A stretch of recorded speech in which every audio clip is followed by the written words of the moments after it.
supaya lebih mudah untuk menjawab pertanyaannya, anggap saja kami merupakan manajer sumber daya di bidang bakery and pastry. Untuk mengambil keputusan, lebih baik berinvestasi atau memperbaiki fasilitas yang ada, kami memerlukan pertimbangan khusus. Karena seperti yang kita tahu, di bidang bakery and pastry, kita akan menghadapi tren pasar, di mana persaingan yang semakin ketat dengan permintaan yang berbeda-beda, seperti produk yang lebih inovatif, kualitas lebih tinggi, dan harga yang kompetitif. Selanjutnya, terdapat kebutuhan inovasi, di mana konsumen cenderung mencari inovasi dalam segi rasa, desain, dan pilihan produk yang lebih sehat. Adaptasi terhadap tren ini penting untuk pertumbuhan daya saing. Selain itu, kami harus mempertimbangkan efisiensi operasional, pengelolaan biaya produksi, dan efisiensi fasilitas sangat penting untuk menjabarkan keuntungan dan kualitas dari produk.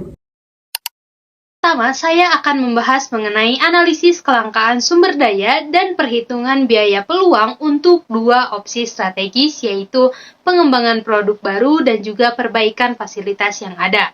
Kedua opsi ini memiliki keuntungan dan juga kebutuhan sumber daya serta resikonya masing-masing. Yang pertama adalah pengembangan produk baru. Keuntungan utama dari pengembangan produk baru adalah potensi untuk menarik pelanggan baru melalui inovasi produk seperti cake designer, pastry unik, atau produk bebas gluten.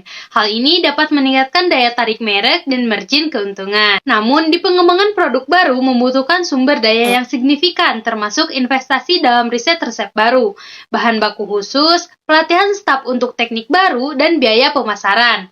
Ada juga resiko yang perlu kita pertimbangkan seperti kegagalan produk baru yang mungkin tidak diterima oleh pasar dan biaya pemasaran yang mungkin tidak lebih efektif. Di opsi yang kedua adalah memperbaiki fasilitas yang ada.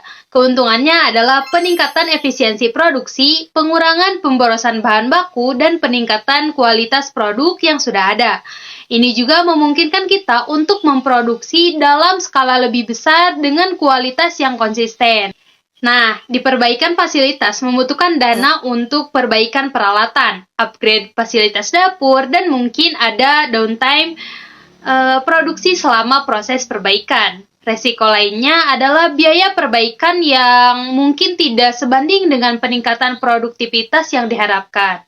Selanjutnya kita masuk ke perhitungan biaya peluang.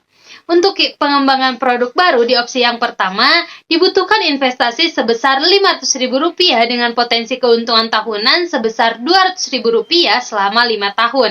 Total potensi keuntungannya adalah Rp1.000.000. Namun, biaya peluang dari memilih opsi ini adalah Rp500.000, yaitu manfaat yang hilang jika kita tidak memilih untuk memperbaiki fasilitas. Sedangkan untuk memperbaiki fasilitas yang opsi 2 dibutuhkan investasi sebesar Rp300.000 dengan penghematan biaya tahunan sebesar Rp100.000 selama 5 tahun.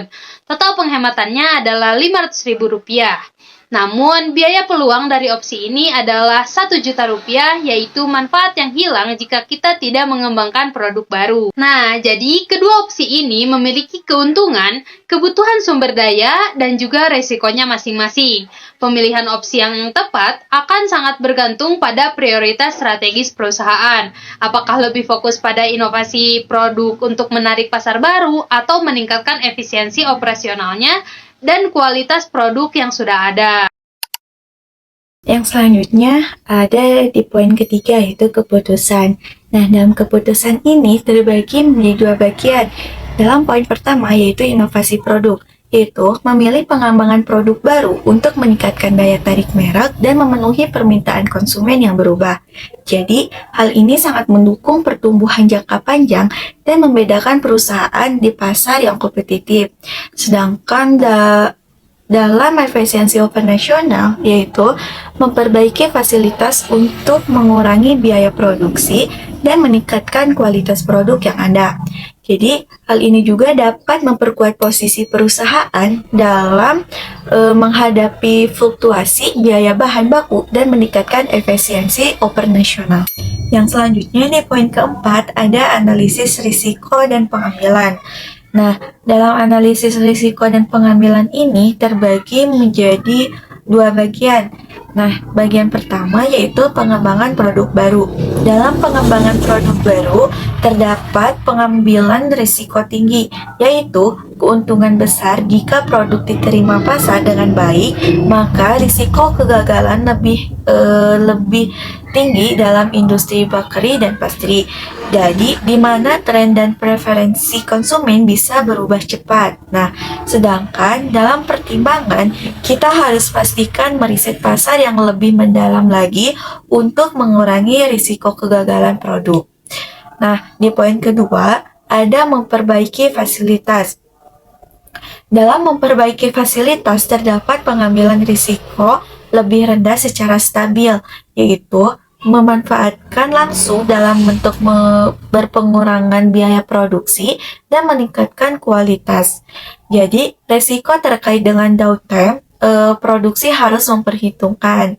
Nah, sedangkan dalam pertimbangan, kita harus lebih fokus pada pemeliharaan kualitas produk dan mengoptimalkan proses produksi untuk efisiensinya. Selanjutnya di poin kelima, ada analisis skenario dan sensitivitas. Dalam analisis skenario dan sensitivitas ini terbagi menjadi 3 bagian.